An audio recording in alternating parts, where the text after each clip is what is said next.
Listo. Y me voy a quedar un rato acá parado, que es que llevo mucho sentado. Listo. Ya estamos grabando. Entonces, bienvenidos. Me alegra ver caras. Me alegra mucho ver caras. Yo tengo hoy organizadas varias cosas claves para seguir con este tema del módulo de interacciones sociales. Y recuerden que tenemos esta y la próxima clase para redondear esto. Buena parte de lo que quiero que logremos en este sentido es que podamos seguir consolidando el uso de las herramientas de teoría de juegos para poder consolidar, digamos que, un instrumental que nos permita comprender, cuando bajamos de lo macro a lo micro, cómo las decisiones de los seres humanos terminan generando resultados que pueden ser individual o colectivamente alineados o desalineados, ¿ya? Ese es el propósito global. Y cuando hablo de esos objetivos individuales y colectivos, vamos a tener que entrar en el territorio difícil y complicado de comprender qué quiere decir, o seguir discutiendo qué quiere decir bienestar, qué quiere decir interés individual, qué quiere decir interés colectivo, y obviamente extender o ampliar o enriquecer las métricas de esos ideales que tradicionalmente la economía ha tenido. Entonces, para aquellos de ustedes que han estado ya formándose en varios cursos de economía, ya habrán notado la idea de que tenemos elementos distintos, adicionales a simplemente medir el progreso de una sociedad en términos del tamaño de la torta, y además el tamaño de la torta medido de manera restringida a lo que podríamos llamar el PIB, del cual trabajamos y hablamos en el primer módulo del curso. Pero además no solamente el tamaño de la torta, sino el problema de cómo se produjo la torta y cómo se corta la torta en distintos pedazos y a quién le toca cuál pedazo de esa torta. Y cuando a esa torta le agregamos la dimensión ambiental, desde el punto de vista de que la torta puede estar constituida también por el capital natural, y no solamente por el capital transformado o el capital humano, sino también por el capital natural, que es la base y sustento para la supervivencia del planeta y de la especie humana y el funcionamiento mismo de la economía, pues vamos agregándole a esa torta un montón de capas de complejidad. Entonces va a importar la calidad de esa torta, los ingredientes de esa torta, la capacidad de esa torta para aguantar en el tiempo y seguir generando bienes y servicios ecosistémicos para poder proveer a la satisfacción de necesidades de las personas.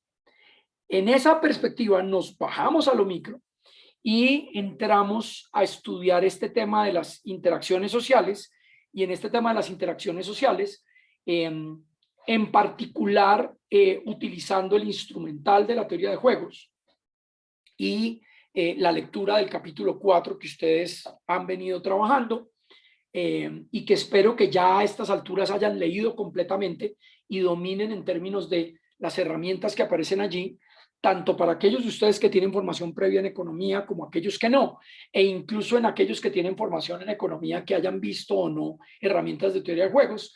Lo esencial básico que estamos tratando de trabajar acá es la posibilidad de entender cómo esa interacción entre jugadores produce resultados, como decía hace un segundo, individual y o colectivamente deseables, ¿ya?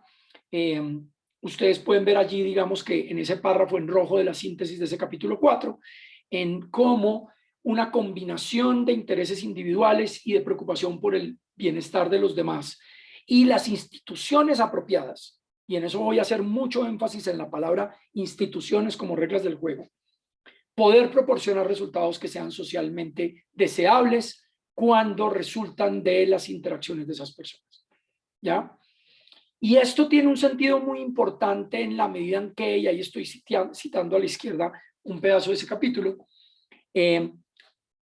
digamos el objetivo pragmático de que para poder elaborar, diseñar políticas públicas que promuevan ese bienestar de las personas, y de nuevo bienestar subrayado como un concepto más amplio y completo acerca de qué queremos para la sociedad, de múltiples dimensiones: tranquilidad, virtudes, bienestar en el sentido de tener techo, tener dignidad, tener respeto por la vida humana, tener comida, tener empleo, pertenecer a una sociedad, poder participar en una sociedad. Ese diseño de esas políticas públicas va a requerir que entendamos que en las interacciones sociales, en ocasiones, y lo vimos la clase pasada y lo vamos a seguir viendo hoy, y lo vimos a través de los experimentos, y les voy a mostrar más datos de los experimentos, y seguir analizando desde este instrumental, cómo puede haber situaciones en que las interacciones de los individuos que, buscando su interés individual, bienestar individual, pueden llegar a generar resultados que sean socialmente indeseables. Y desafortunadamente, digo desafortunadamente porque ojalá todo funcionara como el ejercicio del libre mercado competitivo, donde estamos solamente transando bienes privados. Resulta que en los retos ambientales la mayoría de las situaciones que enfrentamos tienen que ver con esta dicotomía, dilema, divergencia entre intereses individuales e intereses colectivos. Y de eso se trata todo este módulo del curso. Muy rápidamente, que ya creo que está la mayoría, les voy a dar 10 segunditos para que contesten cuál es el número mágico de hoy. Entonces, ustedes deberían ser capaces de adivinar ese número mágico. Y voy a hacerlo en 10 segundos. Juliana ya llegó. 5, 4, 3, 2, 1. Y no va más. Creo que ya contestaron la mayoría. Se me están contestando algunos. Voy a cerrar ya. A la 1, a las 2 y a las 3. ¿Listo? Es impresionante cómo tanta gente es capaz de adivinar un número. El 85% de ustedes lo adivinó. Me tranquiliza un poquitico que haya un poquitico más de gente que dice que ni idea, a otros que le pegan a adivinar al pinochazo, pero me alegra que varios de ustedes sí lo adivinaron. Listo. Ya ahorita incluyo a ¿quién llegó? ¿Sofía? Sofía. Juliana. Ah, Juliana. Ya ahorita Juliana la agrego en la lista. Entonces, piensen en estos puntos centrales que dije al cierre de la clase pasada, y es que en esta interacción social a través de la teoría de juegos vamos a tratar de entender cómo interactúan el interés propio con el interés general. Y ojo, muchísimas interacciones sociales de alguna manera involucran alguna medida de estas tres grandes dimensiones, o algo de coordinación, o algo de cooperación, o algo de conflicto. ¿Ok? Coordinación, el juego de la mano invisible. Y ustedes vieron los resultados. Y les voy a mostrar más hoy. Cooperación, el dilema de Annie Libala para decidir qué tipo de control de plagas van a usar. Conflicto, el juego del ultimátum de dividir 10 pesos entre dos personas. Fíjense que cada uno de ellos tiene en los extremos cada una de estas dimensiones. El juego de manejar por la izquierda o por la derecha, dependiendo del país en donde están, es un juego que no tiene casi dimensión de cooperación o de conflicto. No estamos hablando de que si yo manejo por la derecha y el otro maneja por la derecha y no nos estrellamos, no es un problema de cooperación. Ahí no hay dilema social como tal. Simplemente es fácil coordinarnos en entender que lo que yo espero del otro y lo que yo espero que el otro espere de mí, ojo lo que acabo de decir, nos lleve a que cada uno maneje por la derecha de la carretera. Y si nos vamos para la India, manejamos por la izquierda de la carretera o para Inglaterra. Pero en un problema de cooperación como el de ustedes de trabajar duro en el taller, pues ahí hay una dimensión menor de coordinación, aunque puede haber elementos de coordinación, pero es un problema mucho mayor de cooperación, porque ahí sí hay incentivos para desviarse de lo que ustedes han entendido en la lectura de este capítulo y en lo que voy a desarrollar hoy, como lo que podemos llamar la mejor respuesta y en su momento una estrategia dominante. Entonces, mientras manejar por la derecha tiene una estrategia dominante de es mejor para mí manejar por la derecha y desviarme de allí es contraproducente para mí, el aportar cooperando en un trabajo grupal sí tiene incentivos para mí para desviarme de ese equilibrio o de ese momento, de ese lugar.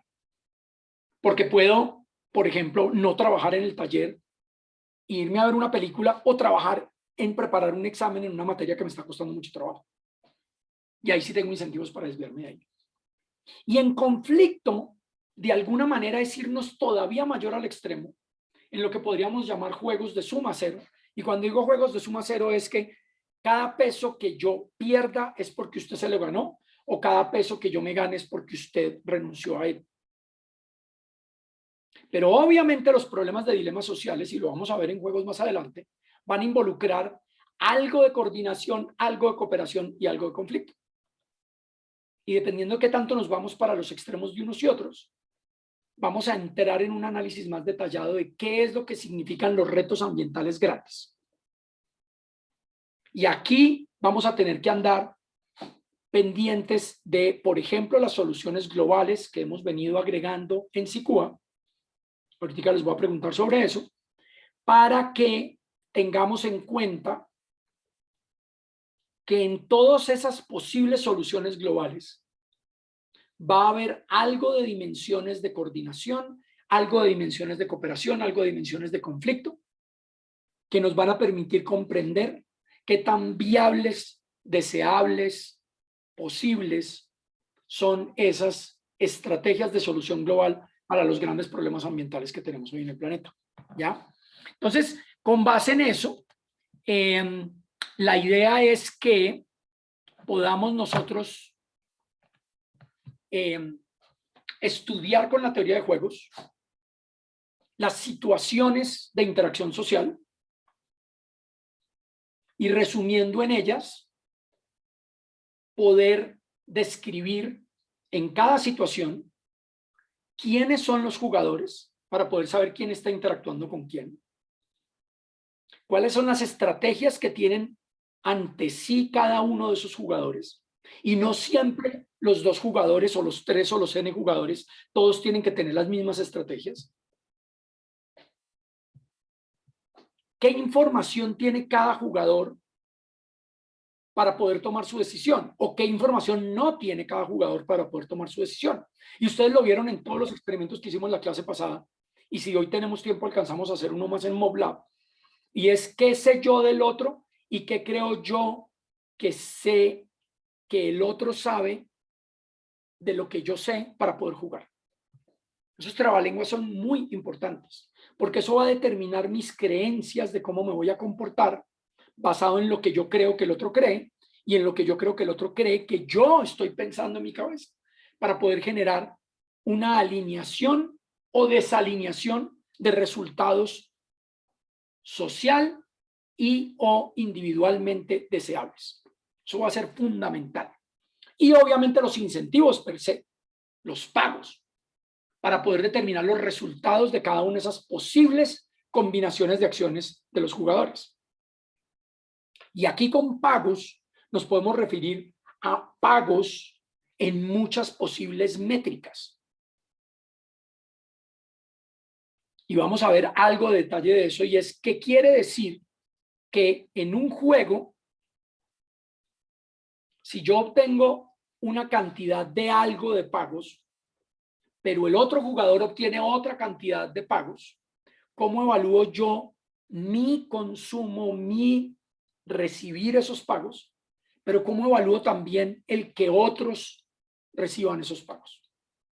Y a diferencia del modelo del Homo económicos, que asume ingenuamente que yo solo pienso en mi consumo material individual de corto plazo, de mi propio consumo material, la evidencia robusta es que en muchas ocasiones y para muchas personas, dependiendo de la configuración, de las reglas del juego, de la información, de la identidad del otro, del contexto político, cultural, social, biológico y demás, puedo incorporar en mi racionalidad, en mi decisión,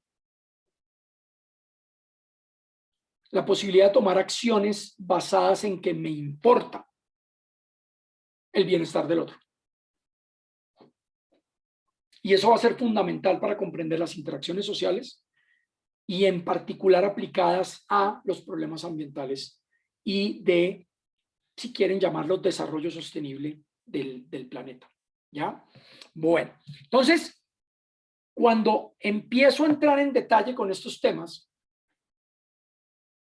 y cuando empiezo a desarrollar esta idea de qué tengo en cuenta en mi racionalidad para tomar decisiones, aquí lo que estoy tratando es de sintetizar buena parte de lo que sabemos hoy que los humanos de verdad usan de información para tomar esas decisiones en esos juegos. Sabemos que los humanos le ponen atención a las ganancias y a las pérdidas. Es más, Daniel Kahneman y Amos Tversky han desarrollado una modificación de la teoría económica convencional, en lo que ellos han venido llamando prospect theory o teoría de los prospectos, en la que demuestran con soporte empírico y con desarrollos formales, teóricos muy completos ya, de que además nosotros, cuando evaluamos ganancias y pérdidas para nosotros mismos, las evaluamos de manera distinta. Y eso en contraste al conocimiento económico convencional al que estamos acostumbrados, digamos, en los cursos básicos de economía. Estamos mucho más apegados a las cosas que tenemos que a las que no tenemos y quisiéramos tener. Y por lo tanto, perderlas nos produce un malestar superior que su equivalente en bienestar si no las tuviéramos y las quisiéramos adquirir. Entonces, yo tengo este pocillo que a mí me regaló un estudiante hace muchos años, que todavía guardo, que dice Juan Camilo. Ella lo mandó a hacer, me lo regaló en agradecimiento cuando se graduó de la universidad. Este pocillo lo he tenido hace mucho tiempo. Y si a mí me preguntan, Juan Camilo, ¿cuánta plata usted estaría dispuesto a recibir para renunciar a ese pocillo y yo se lo venda? Y va a haber algún número. Puede que sea tan alto que es imposible que me lo paguen, no puede ser que yo lo ponga tan alto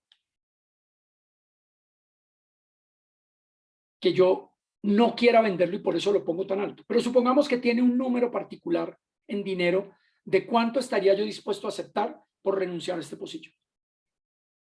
Y marquen ese número. Y en otra situación, imaginen que yo nunca había tenido este pocillo, y lo veo en un almacén igualitico que dice Juan Camilo y demás, y yo voy y pregunto, ¿cuánto vale ese pocillo?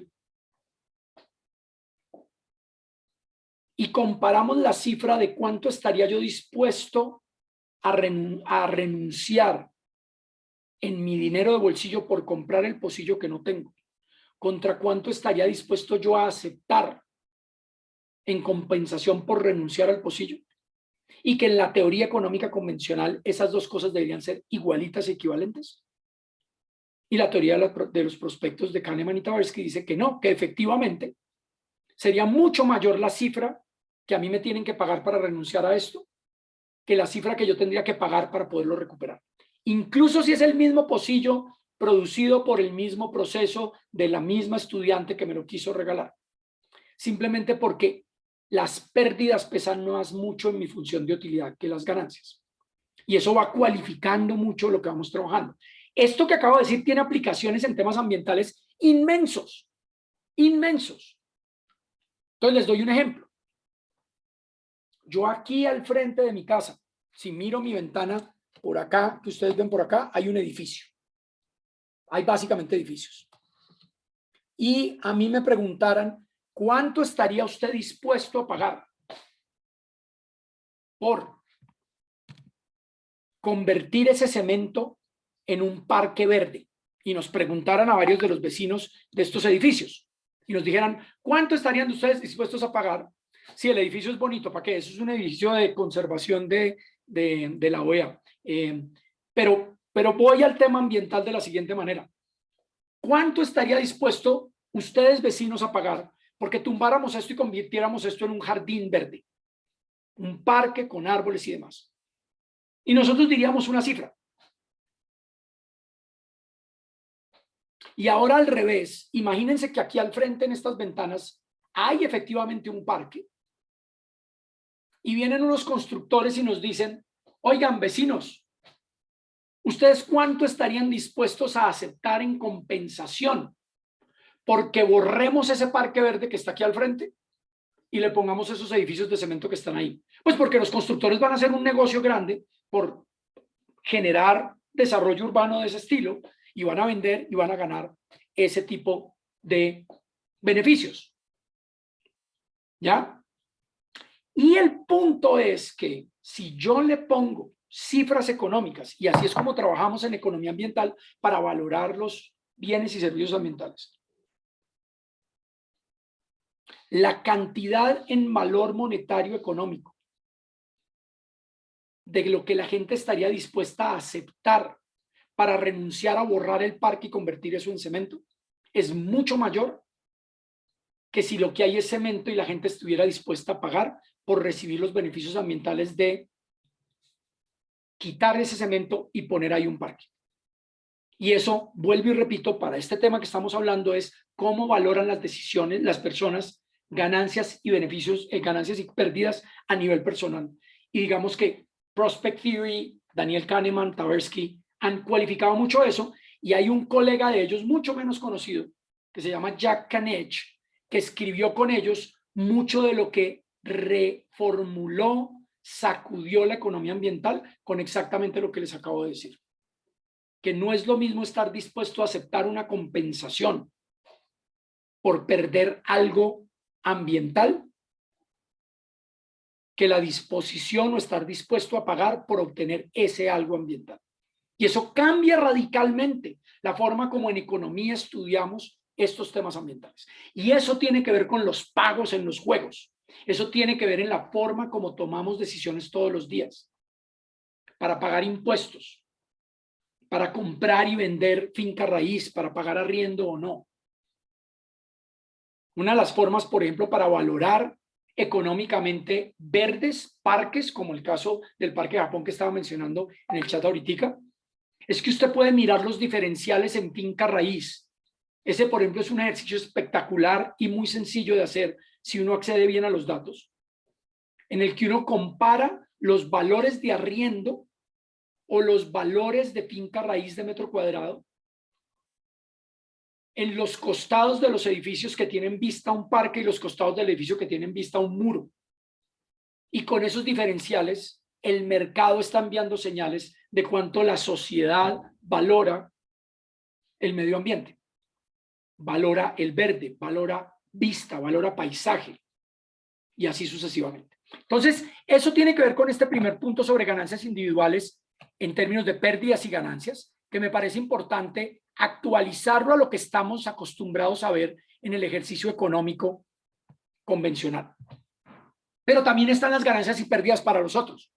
Y los 5 juegos que realizamos en la clase pasada, el del dictador, el del ultimátum, el de la decisión de sembrar arroz o mandioca, el de la decisión de utilizar un sistema de control de plagas u otro, o el de la decisión del último juego de matrices que alcanzamos a hacer ya cerrando la clase. Probablemente, y eso es lo que soporta la evidencia experimental, científica y demás, probablemente fue guiado también en las decisiones de cada uno por cuánto percibía las personas que iban a hacer las ganancias y pérdidas para otros. Y eso es lo que llamamos preferencias prosociales o preferencias sociales. Y ustedes leyeron de eso en el capítulo 4 de manera detallada cuál es la evidencia empírica que hay para demostrar que en estos juegos, pero además en la vida real, la gente también está incorporando en sus decisiones el bienestar o malestar de los demás. Y eso no elimina el primero, simplemente complementa el primero, al de las ganancias y pérdidas para sí mismo. Y tercero, y importante también, en esto hay muchísima menos literatura en comparación con los primeros dos que he mencionado, es que en mi decisión, en mi función de utilidad, incorporo las ganancias y pérdidas de la naturaleza. Pero, habiendo dicho eso, hay por ahí uno que otro experimento interesante. Les doy un ejemplo rapidísimo de uno que siempre me ha parecido muy interesante y fascinante. A unos estudiantes les trajeron y les pusieron en el escritorio un arbolito y les dieron plata. Entonces hagan de cuenta que a ustedes, si estuviéramos en el aula, a cada uno les traigo un arbolito en una mata y les doy una plata a cada uno, 50,000 pesos. Y les pregunto si estarían dispuestos a pagarme los 50,000 pesos para salvar el arbolito. Es decir, que lo trasplantamos, lo llevamos a un vivero, lo llevamos a un jardín, lo trasplantamos, lo cuidamos y el árbol va a vivir. Pero si usted no paga la plata y se queda con los 50,000 pesos, quemamos el arbolito y lo matamos. ¿Listo? Ese experimento se ha hecho. E imaginen que a unos les ofrezco 10,000, otros 20,000, 30,000, 40,000, 50,000, etc. Y efectivamente una cantidad considerable de gente renuncia a esa plata que le hubiera podido satisfacer otras necesidades.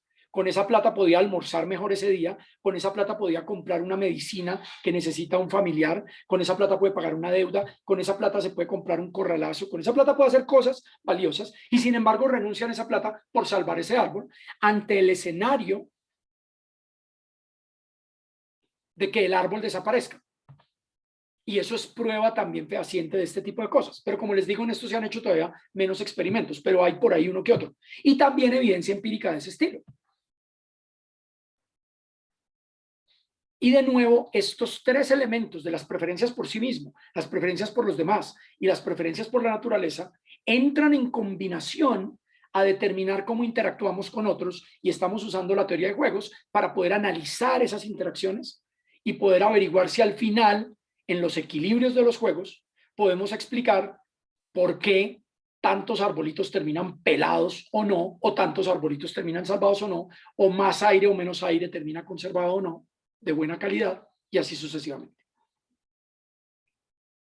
Siguiente punto que ya lo he mencionado, esas ganancias y pérdidas no tienen que ser expresadas en unidades monetarias, aunque efectivamente podemos darle una valoración monetaria. Esa es la disciplina, la subdisciplina a la que yo decidí dedicarme hace 30 años, cuando me fui a estudiar una maestría en economía ambiental y después un doctorado en economía ambiental. Usar herramientas económicas para estimar, entre otras cosas, esos valores económicos del ambiente, incluso cuando no tienen un precio en el mercado.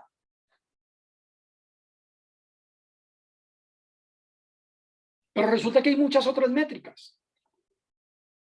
Y cada vez hemos avanzado más como sociedad a medir esas otras posibilidades, esas otras métricas de bienestar en términos de felicidad, en términos de sensación de justicia, en términos de sensación de buen vivir. Hay muchas otras formas de explicar, de medir y de expresar índices de bienestar que están asociados al bienestar propio, al bienestar de los demás y al entorno natural en el que estamos. Y un siguiente punto igualmente importante, y es que el proceso también importa. Cuando me refiero a que el proceso importa, es que dependiendo de lo que usted pueda descifrar en las interacciones de las personas sobre las intenciones de unos y otros, pueden explicar, pero además de explicar, alterar, cambiar, inducir formas en que la gente se comporta en estas situaciones de interacciones sociales y en particular en juegos. dependiendo de cuál era la intención que tenía la persona para poder intervenir, para poder decidir en una u otra vía. Y por eso tenemos que hablar de procesos de justicia sustantiva y de justicia procedimental, y vamos a hablar de eso más adelante cuando pasemos al capítulo 5. Y por eso tenemos que hablar de meritocracia como una posible falacia o una posibilidad real de retribuir las decisiones de las personas. Como ejemplos, porque no son todos, pero ejemplos de cómo incluso el proceso que lleva a que una persona tome una posición en un juego y tome una decisión en su posición en el juego, determina el resultado final. Entonces, con esto estoy haciendo un barrido muy rápido de lo que es, digamos, un resumen de lo que es importante y esencial en este, digamos, campo de teoría de juegos. Y lo que voy a hacer ahora es hacer un sondeo rápidamente para que estemos todos en la misma página. Entonces, les voy a mostrar este juego que ustedes ya han visto en varias ocasiones y vamos a hacer rápidamente un sondeo a partir de lo que en la clase pasada habíamos hecho de la famosa gimnasia de los juegos, para que me cuenten para este juego en 4 preguntitas que tanto están ya dominando lo que hicimos en la clase pasada y en la lectura. ¿Listo? Entonces ahí voy a poner el sondeo y mientras tanto voy a incluir, perdón, voy a pausar acá